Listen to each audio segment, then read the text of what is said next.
Amin. Silakan duduk Bapak Ibu Saudara. Shalom. Sekali lagi shalom. Saya senang tadi dengan pujian pertama dari keluarga Malelak, dan itu pas dengan khotbah saya hari ini. Selamatkah atau untungkah? Kehidupankah atau mati? Saudaraku, itu yang menjadi sekitar atau kisaran saya mau bicara, bahwa kehidupan ini disuruh memilih selama kita hidup di dunia ini. Kita pilih untuk hidup atau kita pilih untuk mati. Saya harus menyampaikan sebuah khotbah ulang di dalam kebaktian kami di Jumat Agung. Saya cerita sedikit dulu mengenai Jumat Agung kami di Gereja GSJ Nazaret, tempat kami melayani, tempat almarhum berbakti dan juga melayani. Jadi saya cerita sedikit Bapak Ibu Saudara. Kebetulan saya khotbah dari Yohanes pasal 4 ayat 23. Dan saya cukup agak keras bicara hari itu untuk jemaat. Saya bilang begini, nanti kalau semua deka-deka mati, kalau su tarik-tarik napas inya satu perkara, minta ampun cepat-cepat. Tadi keluarga Malelak nyanyi ada satu kata, minta ampun. Jadi saya coba tanya-tanya di keluarga, tanya Ika bilang, Bapak Gembala, waktu beliau mau meninggal atau dalam keadaan kritis itu, mereka berdua, bapak anak masih berdoa sama-sama. Dan doanya sama seperti khotbah saya. Kalau sudah di jam-jam terakhir, ingat, minta ampun dengan Tuhan. Lalu saya dengar mereka bilang, Bapak Tuhannya bilang begini, Tuhan Yesus, ampun beta. Tuhan Yesus, ampun beta. Tuhan Yesus, bapa anak-anak masih kecil, ampun beta. Karena itu pesan saya. Jadi saya tanya kepada jemaat, ingat ya, kalau masuk UGD, kalau tarik nafas, kata terakhir, cepat-cepat minta ampun. Bapak Ibu, kita bisa senyum tapi dengar bacaan saya. Yohanes pasal 23 ayat 42-43. Lalu ia berkata, Yesus, ingatlah akan aku bila engkau datang sebagai raja. Kata Yesus kepadanya, aduh indah sekali. Aku berkata kepadamu, sesungguhnya hari ini juga engkau ada bersama-sama dengan aku di dalam Firdaus. Saya diberkati dengan ayat ini. Jadi saya bilang kepada jemaat pada Jumat Agung, ini dua, ini bukan orang baik-baik.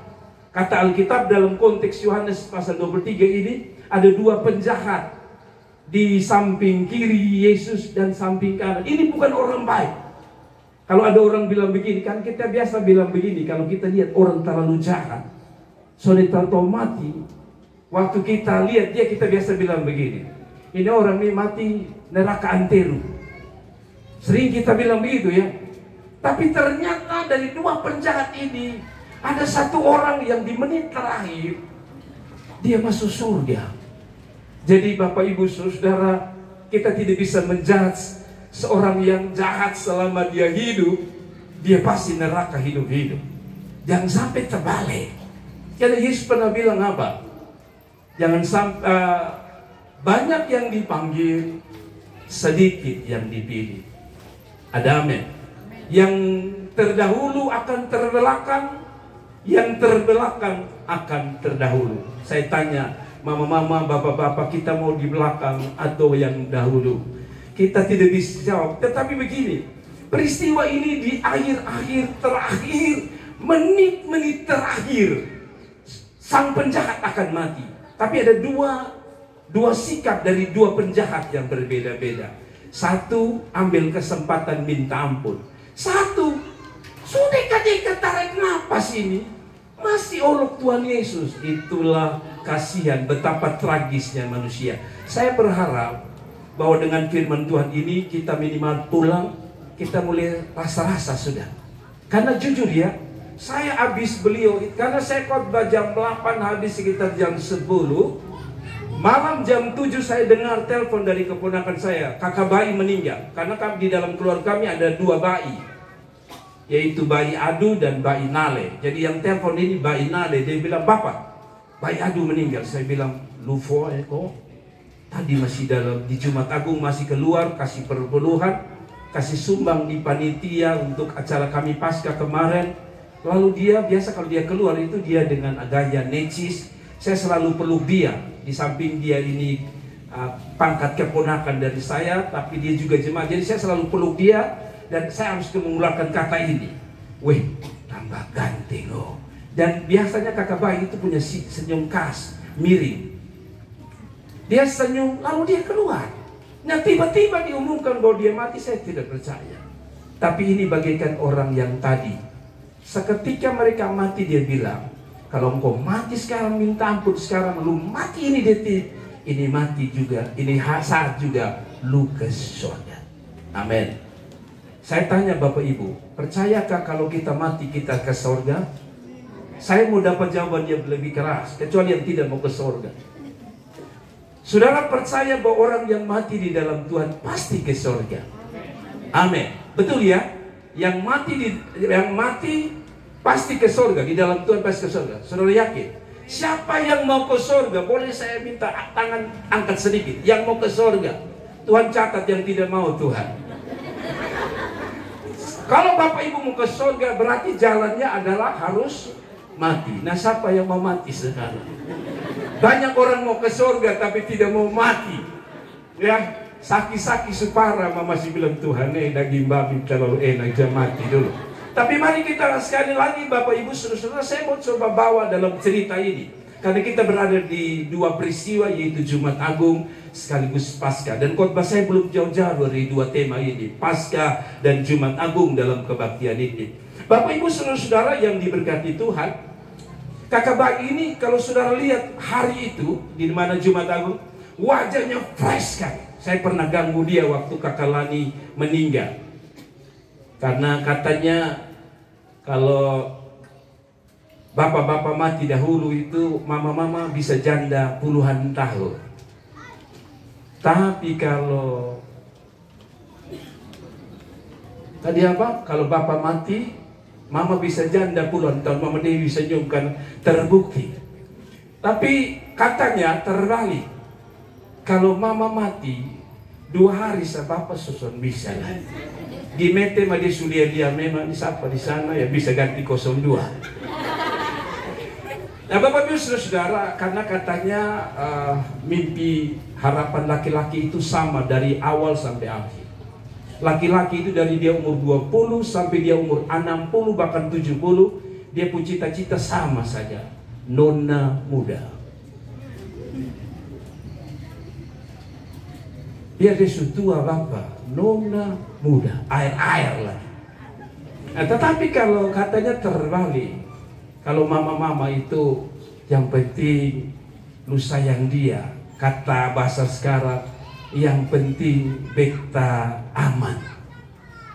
Tapi sudah, saya tidak akan bahas itu. Saya mau kasih cerita bahwa kalau saya dan kakak bayi itu dia senyum, dia tidak ada tanda sakit.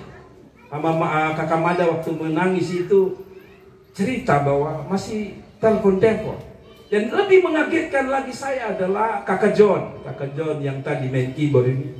Saya kenal beliau di Persekutuan Doa, saya suka khotbah di tempat kakak John.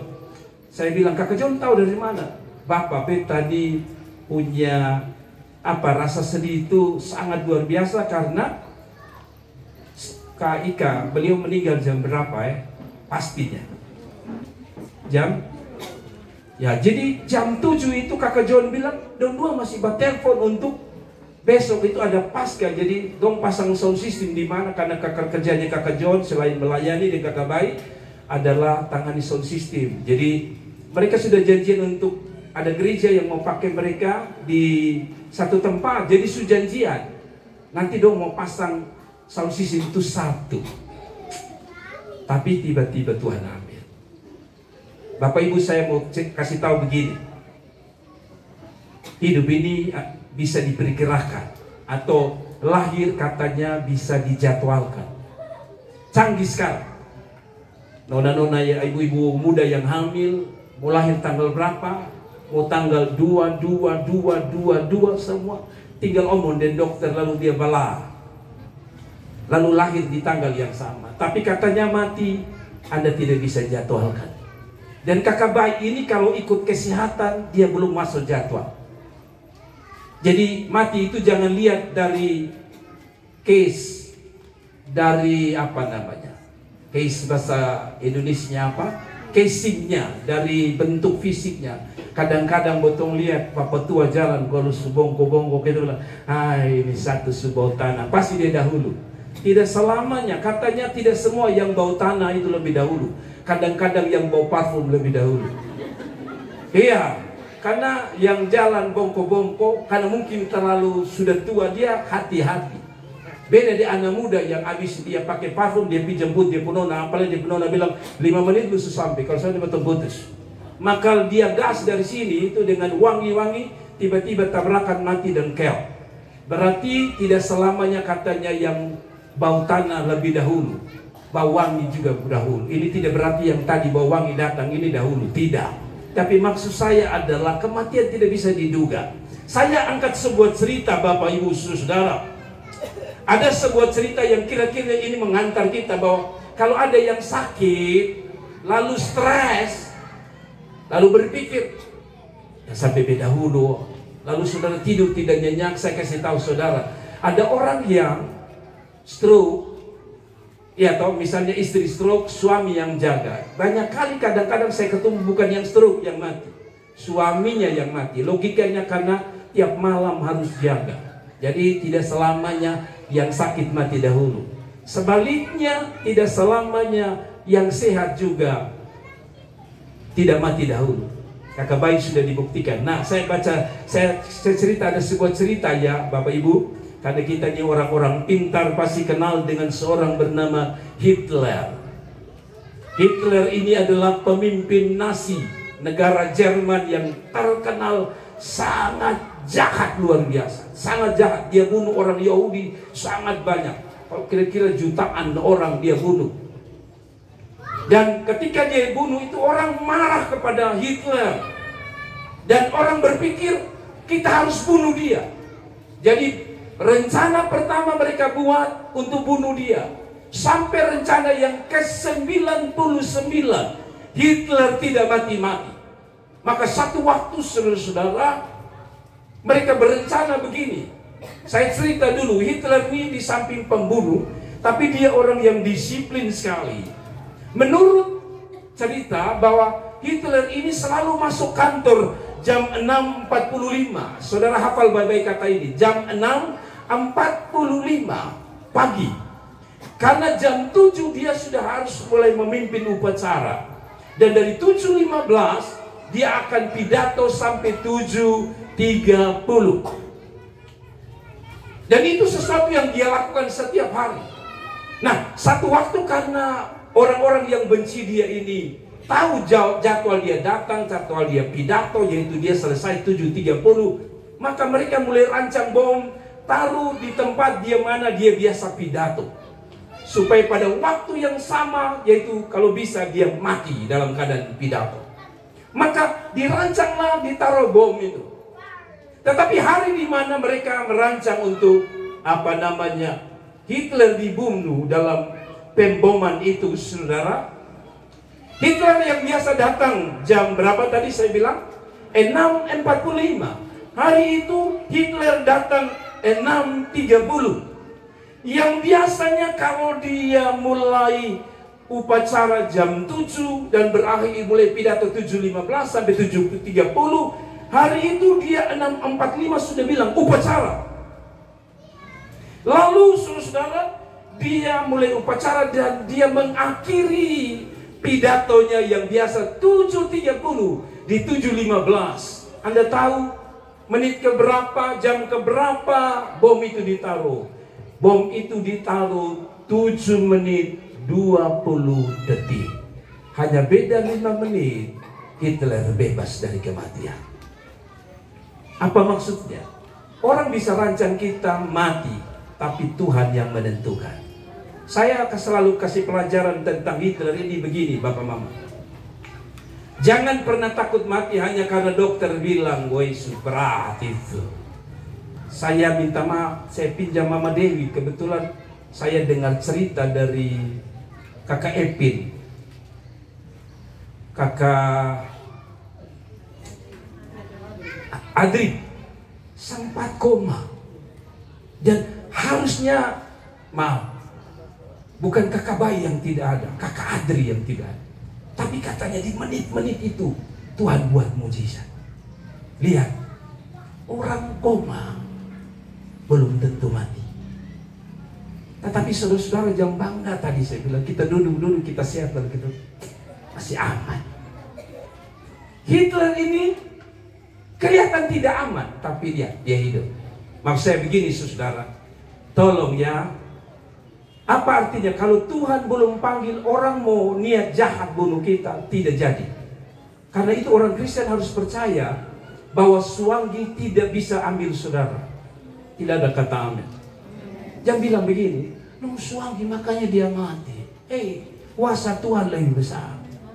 Jadi kematian bukan ditentukan suanggi. Amin. Sekaligus pelajaran bahwa yang namanya mati itu tunggu Tuhan yang panggil, bukan kita panggil diri. Maksudnya adalah, saya selalu bilang, orang di negara-negara luar itu selalu tampil kelebihan-kelebihan. Jembatan San Francisco, potong lain jembatan di Liba. Bukan karena terkenal mau jadi dua kembar jembatan, tapi tempat bunuh diri. Apa artinya? Jangan bunuh diri, jangan panggil pulang lu pun diri sendiri kalau Tuhan belum panggil, karena pasti neraka. Jadi kalau jengkel-jengkel Bapak tua di sini saya kasih ingat, jangan bilang Bapak besuntan lu biar kau mati. Tapi banyak kali yang omong itu saya selalu bilang, takku mati. Dia menangis-menangis bilang, Bapak beta mati lebih baik. Tapi kalau di luar sana hampir kena tabrak dari ojek, selalu dia marah ojek. Kalau beta mati bagaimana? Kalau saya ada, saya selalu bilang, kok tadi lu bilang lu mau mati. Nah sekali lagi, cerita ini berakhir, tapi ada cerita terbalik dari cerita mengenai kematian. Saudara pernah, Bapak Ibu pernah dengar cerita ini, bahwa di Irak ada cerita dongeng yang memberi pelajaran tentang kehidupan. Di Irak ada sebuah cerita dongeng yang memberi pelajaran tentang kehidupan. Apa itu saudara? Katanya ada seorang hamba yang melayani rajanya. Selalu raja perintah apa saja dia ikut di Irak. Satu waktu raja bilang sama dia, pelayan, hamba, lu pergi pasar kau beli kebutuhan ketong ya. Lalu namanya budak selalu mengatakan, siap Tuhan. Kemana? Ke pasar. Untuk apa? Belanja kebutuhan kita. Oke, dia pergi ke pasar. Dan ketika sampai di pasar, Bapak Ibu Saudara, dia berjumpa dengan satu orang tinggi besar yang beda dengan manusia yang lain. Dan mereka tahu itu yang tinggi besar, hitam besar, itu malaikat pencabut nyawa atau malaikat maut. Tapi saudara jangan lihat semua yang hitam itu malaikat maut ya. Tidak semua yang hitam besar malaikat maut. Lalu dalam cerita itu ketika dia lihat, dia kaget. Dia bilang, aduh, malaikat maut ada di sini, beta belum mau mati. Tapi ketika dia bersembunyi, malaikat lihat dia, cari-cari dia. Saya kasih tahu saudara ya, kalau malaikat maut semua panggil kita, saudara bersembunyi dimanapun, dia tetap dapat lihat. Jadi ketika orang ini bersembunyi, malaikat maut lihat dia, lalu panggil begini, masih dulu, mari. Lalu dia bilang, aduh, beta harus lari. Malaikat maut panggil beta, beta tidak akan pergi. Lalu dia lari pulang sampai di kerajaan. Dia kesari bapak raja, tolong, beta sudah mau mati, beta belum mau mati. Lu kenapa? Beta ketemu dengan malaikat maut, dia panggil beta. Jadi lu mau bagaimana? Saya belum mau mati. Kalau gitu lu mau apa? Kasih saya kuda. Saya mau lari ke satu kota namanya Samara, supaya jauh dari dia. Dia lari. Lalu raja mengatakan, oke, jadi lu belum mau mati? Belum. Kalau begitu, lu ambil ini kuda, lu lari ke kota Samara, kota yang lain. Dia lari, dia pikir dia sudah jauh dari malaikat maut. Lalu raja ini pikir-pikir, jangan sampai ini pelayan ini omong kosong. Raja ini turun sendiri ke pasar. Sampai di pasar, raja ini lihat dari jauh, betul ada malaikat maut. Lalu dia dekati. Dia tanya, malaikat maut pencabut nyawa, betulkah kamu mau ambil nyawa daripada hambaku? Iya, betul. Lalu dia di mana? Dia ada di kota Samara, dia lari ke sana. Iya Tuhan, dia bilang. Dia bilang begini, sebenarnya tadi dia ada di sini. Tuh raja bilang, betul, kan kamu panggil dia lari jauh ke kota Samara supaya kamu tidak jadi panggil dia. Lalu dia bilang, dia salah. Beta panggil dia itu mau omong dia. Kenapa lu ada di sini? Kenapa lu ada di Samara? Kenapa engkau ada di sini? Maksudnya di pasar tadi. Karena saya ini rencana mau ambil dia di Samara.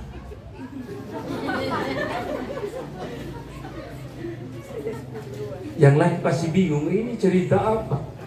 Maksudnya lihat, dia semakin menghindar, sebenarnya mau ada di sana.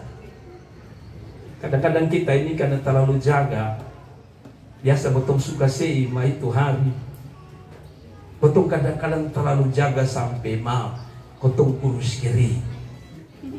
Karena dokter sudah lu makan ini, tak salah lu celok dan mati.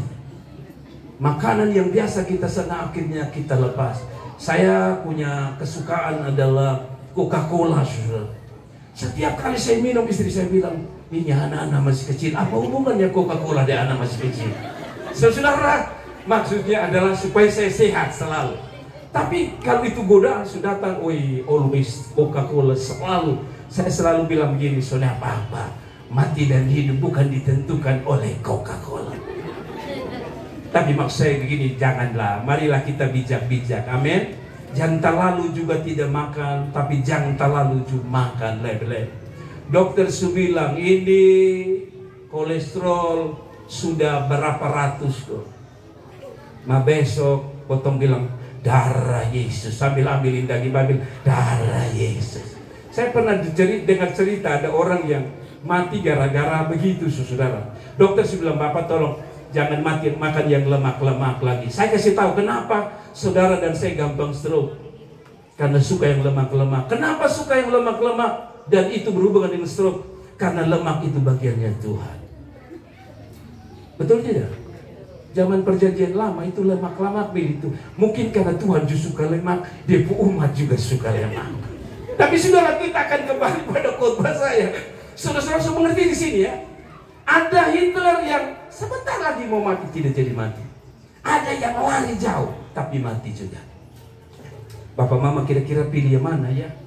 Yang kelihatan mati, tidak jadi mati, atau yang mana? Ada jemaat saya suka kalau saya khotbah mengenai mati, dia selalu pulang sampai tegur saya, bilang, Bapak, kenapa kau ngomong tentang mati saja? Tidak apa-apa tuh omong mati. Katanya harus omong terbalik-balik. Kata orang di luar punya kepercayaan kan begitu. Kalau mimpi kita mati katanya umur panjang toh. Nah kalau gitu kita khotbah mati supaya kita umur panjang. Dan sudahlah, kita baca kembali ayat ini. Yohanes pasal 23 ayat 43. Saya baca ulang ya. Kata Yesus kepadanya, aku berkata kepadamu, sesungguhnya hari ini juga engkau akan ada bersama-sama dengan aku di Firdaus. Dua penjahat ini, satu akhirnya tidak ke Firdaus, satu ke Firdaus. Itu hanya sederhana, yaitu satu di waktu-waktu terakhir dia minta ampun. Ada amin? Jadi kalau waktu-waktu terakhir tidak usah ingat emas ada di sebelah mana, HP sebelah mana, tidak usah ingat daster sebelah mana. Hari itu kalau napas mulai sesak-sesak, ingat pendeta Jiri adu khotbah. Tuhan ampun beta, Tuhan ampun. Kalau dada mulai sesak-sesak, saya ulang-ulang pernah satu kali di atas pesawat, saya rasa sesak sekali. Saya bilang Tuhan, karena waktu itu saya mau pelayanan, jadi saya agak dialog dengan Tuhan sampai khotbah di sana tuh.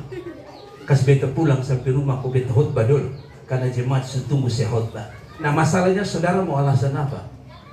Tetapi maksud saya begini, hari itu adalah hari terbaik saudara minta ampun sama Tuhan. Amin. Katanya mama-mama itu kalau dia sujengkel, dia pun laki itu, dia pun doa itu harba biru. Kalau dia sejengkel, dia laki itu, dia laki sakit sedikit, bisa batok sedikit, bisa dia bilang, Tuhan, lanjutkan Tuhan. Kalau dia laki, kalau memang ini waktunya Tuhan, silakan Tuhan. Terlalu menjengkelkan Tuhan, ambil satu kali Tuhan. Nah, tapi maksud saya adalah, saudara, saya kembali pada firman Tuhan ini. Ingat ya, kalau semua deka-deka minta ampun cepat-cepat. Yang setuju katakan amin. Dan khotbah ini didengar oleh kakak bayi di Jumat Agung. Dan menurut Ibu Pendeta, saya karena banyak ada yang di tiang-tiang, saya tidak lihat. Tapi saya tanya, beliau angkat tangan minta ampun Musonde. Lalu Ibu Yanti bilang dia angkat tangan dan dia sempat minta ampun. Ternyata itu adalah khotbah terakhir. Dan saya bilang sama mereka, ada dua. Kadang-kadang kita bilang begini, baik Bapak, nanti besok tahu di puncara. Jadi kalau semua mereka mati, kita minta ampun. Tapi hati-hati.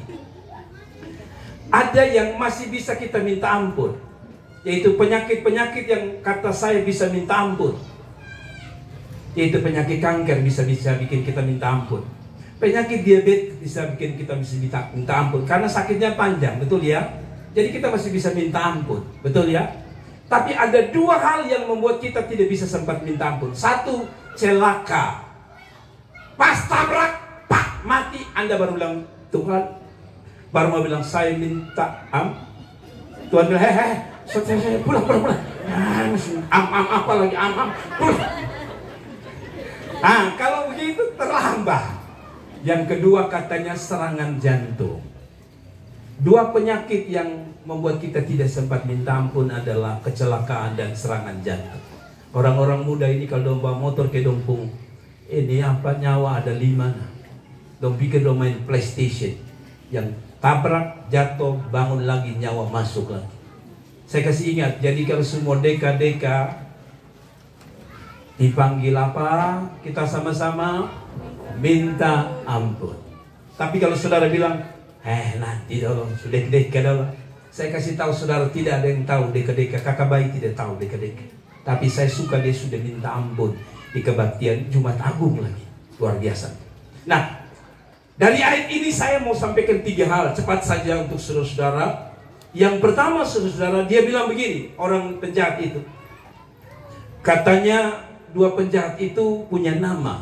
Dan penjahat yang diselamatkan masuk Firdaus ini namanya Dismas. Sama siapa?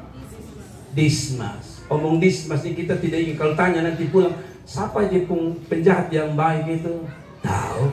Ada mas-mas saja, tahu saja. Tapi kalau film, cerita dari awal sampai akhir, dia cerita balik di produser.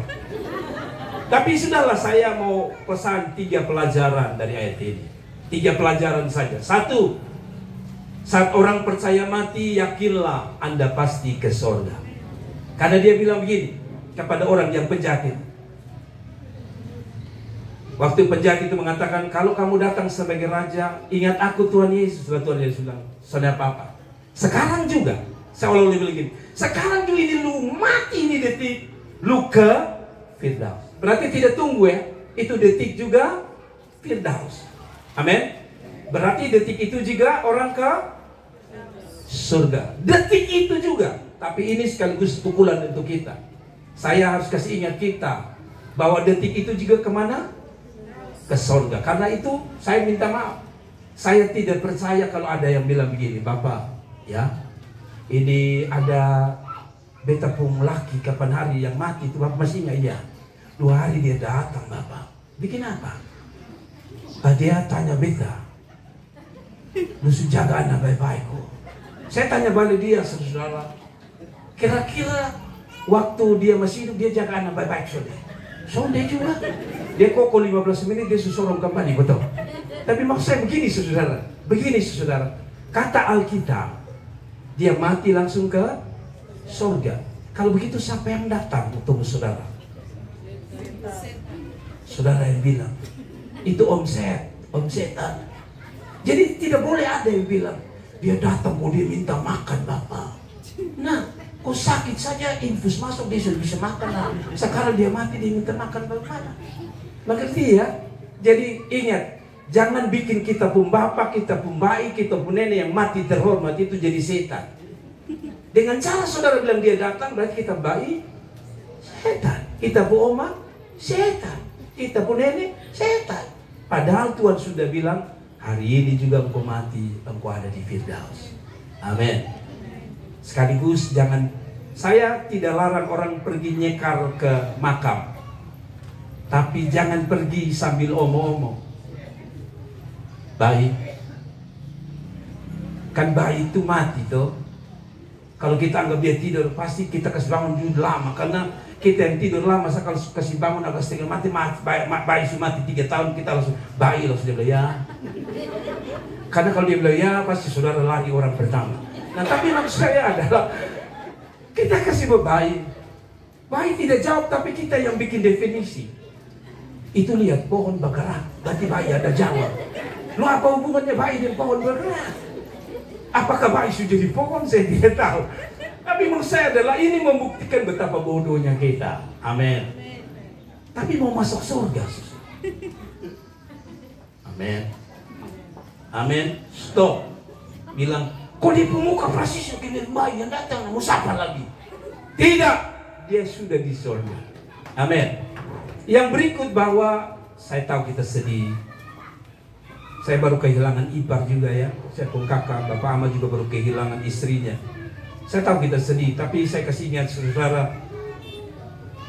Dalam doa saya di ruang kamar mayat, saya bilang, Tuhan, kami sedih kakak bayi pergi. Tapi sekaligus saya bersuka cita dalam doa saya, karena hari ini ada satu lagi pulang ke surga. Jadi pelajaran pertama, orang mati jangan takut, pasti ke surga. Kalau saudara mati, mau deka-deka mati, ketakutan, kemungkinan saudara belok ke tempat lain. Tapi kalau saudara katanya ada macam-macam ya. Katanya kalau orang mati itu, lihat dia pun cara mati. Kalau dia mati senyum, katanya pulang cerita semua. Wih, dia mati ke dia tidur sah, dia senyum sah. Anda tidak tahu. Sekarang ini sudah ada tukang dandan. Yang tadi dia mati mulu bengkok kalau dia sempat marah bertu. Hari itu dia mati dong kasih senyum. Jadi jangan pikir yang mati senyum itu ke surga. Bagaimana anak Tuhan yang tiba-tiba dia mati tabrakan, dia berteriak, "Anak Tuhan!" Lalu dia mutu mau terbuka. Apa dia ke neraka? Kan tidak juga. Mengerti Bapak Mama? Yang kedua, dari pelajaran ini saya mau kasih pelajaran. Sebelum saya jelaskan, karena akhirnya jemaat saya mengikuti saya. Jadi saya bilang betul ya, pantas kalau saudara lihat mana krans, itu ada krans. Selalu di krans bunga itu ada dua kalimat ini, atau minimal ada kalimat-kalimat ini. Satu misalnya, selamat jalan, saudara, bapak ini dan sebagainya. Selamat jalan selamat jalan dan selamat jumpa di surga rumah Bapa, gitu ya. Karena pasti dari ayat ini betul, itu ayat betul, itu perkataan betul. Jadi waktu kakak bayi mati, saya lihat ada jemaat yang pakai itu kata. Saya dalam hati, weh, memang jemaat mantap. Dia sudah persiapan juga, makanya dia tulis selamat jalan ke rumah Bapa di surga. Tapi yang kedua ada kalimat ini, selalu ada kalau saudara lihat. Sampai jumpa di Yerusalem baru. Saya cari-cari jemaat yang komen di, ada juga yang bilang sampai jumpa di Yerusalem baru kakak bayi. Karena saya bilang ayat ini membuktikan bahwa ketika engkau percaya, engkau mati, pasti ke surga. Amin. Yang kedua saudara, dari ayat tadi, ayat 43 itu ada pelajaran bahwa tidak ada dosa yang dianggap paling najis, paling kotor, paling besar yang tidak bisa diampuni Tuhan. Saya kasih tahu Bapak Mama, kiri penjahat, kanan penjahat. Dalam budaya Romawi dan budaya Romawi khususnya dan budaya Yunani, orang yang disalib itu penjahat yang paling memalukan, paling keji, paling jahat, paling bobrok. Itu yang akan dihukum salib.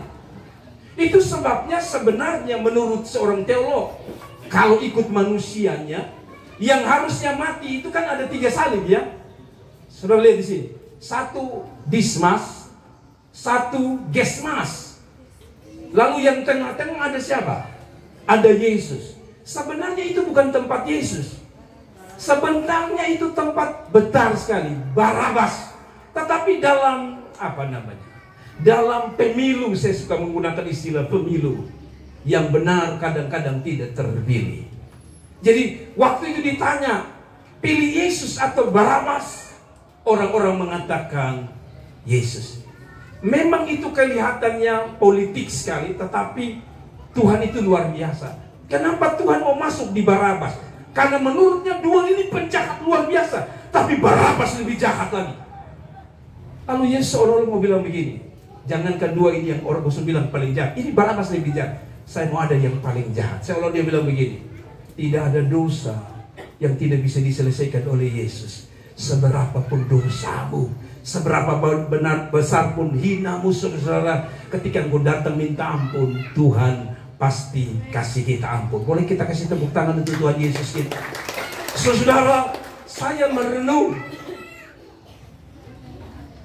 Kadang-kadang saya malu bertanya kepada diri saya, kenapa saya harus jadi pendeta? Ketika teman-teman saya ketemu saya, selalu mereka bilang, lu sekarang jadi apa? Biasanya kalau belum beta di Dolo atau beta di PLN. Waktu mereka tanya, lu di mana sekarang? Saya bilang pendeta. Hah? Ulang? Pendeta. Mereka salah kok dia lukanya lu dari dulu hidup. Soalnya pas, dia bilang jangankan lu yang tidak percaya, beta juga tidak percaya. Karena beta punya rencana hanya satu, beta mau jadi polisi atau tentara. Saya tidak mau jadi pendeta. Pelajaran agama saya paling benci. Setiap kali guru agama masuk saya tidak suka. Tapi itulah panggilan Tuhan. Saya baca ayat ini, saya bilang terima kasih Tuhan. Tuhan pilih beta bukan karena beta lebih baik dari saudara. Tuhan pilih beta karena anugerah Tuhan. Jadi bayangkan ini penjahat paling keras kakap. Saya bersyukur dia tidak pilih di Dismas yang akhirnya jadi orang baik. Dia tidak pilih Gesmas yang mungkin kalau kadernya dengan Dismas itu sama, dia bisa saja pilih dengan Gesmas. Tapi dia pilih tengah seorang yang paling jahat. Saya selalu bilang, kalau satu waktu Tuhan pilih orang pelacur masuk ke gereja kita, jangan pernah saudara lihat dengan sebelah mata. Karena kita tidak tahu, pertama Tuhan sudah ampuni dia. Yang kedua, Tuhan bisa memulihkan seorang daripada hidup yang paling jahat. Amin.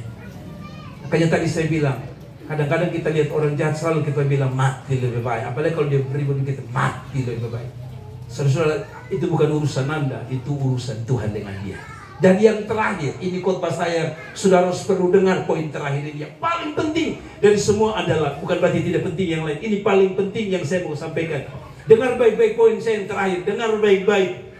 Pintu anugerah keselamatan itu ada batasan waktu. Saya minta maaf, saya minum sebentar. Bapak Ibu dengar baik-baik. Kalau ada pendeta sini pasti dia bilang tidak ada batasan. Saya kasih ingat saudara, pintu anugerah salib itu ada batas waktu.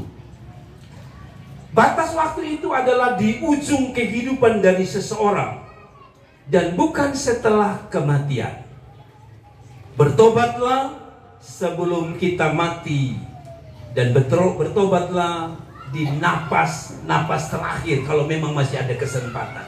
Ingat, anugerah, pintu anugerah itu ada apa? Batasan waktunya. Saudara dengar baik-baik, saya jelaskan dengan sederhana saja. Tadi saya sebut di kiri ada penjahat, di kanan ada penjahat. Kalau saudara lihat salib yang ada di sebelah kakak bayi buat ini, Badeka, betul ya? Berarti Dismas dekat Tuhan, betul ya? Ya, Dismas yang penjahat itu dekat salib Tuhan, berarti dekat Tuhan juga toh? Gesmas juga dekat Tuhan. Tapi lihat, walaupun sama-sama dekat Tuhan, satu sadar, lalu dia bilang, Tuhan ampun beta. Dan hari itu Tuhan bilang luyap ke surga. Satu sudah mati, karena mereka sebentar lagi akan mati 3 orang ini. Tapi satu tetap keras hati sampai mati. Saya kasih ingat Bapak Mama, pintu anugerah Jumat Agung beri kita kesempatan. Ayo saya buka sorga selebar-lebarnya. Tapi kita berada di dua posisi. Apakah Anda mau terus keras hati sampai engkau mati? Nah, ini khotbah saya yang paling keras di air itu, di Jumat Agung itu. Dan saya bersyukur, saya pun keponakan, saya pun jemaat KKBAI, dia sadar, dia ambil keputusan jadi Dismas. Dan dia mengatakan, Tuhan ampuni saya. Jam 7 dia dipanggil, saya tidak lagi takut. Saya juga tidak harus takut berhadapan dengan Tuhan yang berkata, lu omong, gue belum. Saya omong Tuhan, dan dia angkat tangan minta ampun. Saya tantang Bapak Mama, ingat, kehidupan kita, kasih karunia, pintu itu hanya berujung sampai di titik akhir kehidupan saudara. Lebih daripada itu, kalau sudah mati, Anda tidak bisa minta ampun lagi. Sekali lagi saya kasih ingat. Saya kasih ingat, ini adalah dua peristiwa, 2 kali saya khotbah. Satu waktu saya khotbah di gereja mengenai bunuh diri. Saya tidak tahu kenapa saya khotbah mengenai bunuh diri. 3 hari kemudian ada salah satu jemaat kami bunuh diri. Dan ini khotbah kedua, istri saya ingat ini. Ini adalah khotbah kedua, saya bilang, kalau kamu tidak ambil keputusan sekarang, saya punya bahasa ini, kalau jemaat masih ingat. Kita akan keluar dari pintu ini, dan maut sedang tunggu engkau di sana. Dan waktu saya dengar KKBAI meninggal, Tuhan, saya minta ampun. Tapi Tuhan seolah mengatakan, bukan urusanmu, saya yang memimpin engkau mengatakan itu, supaya kalau dia mati, dia ke surga. Dan saya mau pesan kepada kita, Bapak Mama, keras-keras boleh bos. Sekali lagi bapak-bapak, keras boleh bos. Tapi jangan keras dengan Tuhan. Kotong keras dengan bini bisa, kotong keras dengan anak-anak bisa. Tapi pesan terakhir, jangan keras dengan Tuhan. Ini Dismas sudah napas terakhir, Dismas masih keras. Dan akhirnya kita tahu, Dismas hari ini di neraka yang tidak terpadamkan. Dismas berbeda, di menit terakhir dia sadar. Mungkin saudara berkata begini, Pak Pendeta, kalau gitu kapan waktu saya terakhir? Kapan waktu terakhir untuk saya? Jawaban saya sederhana, KKBAI sudah jadi pelajaran.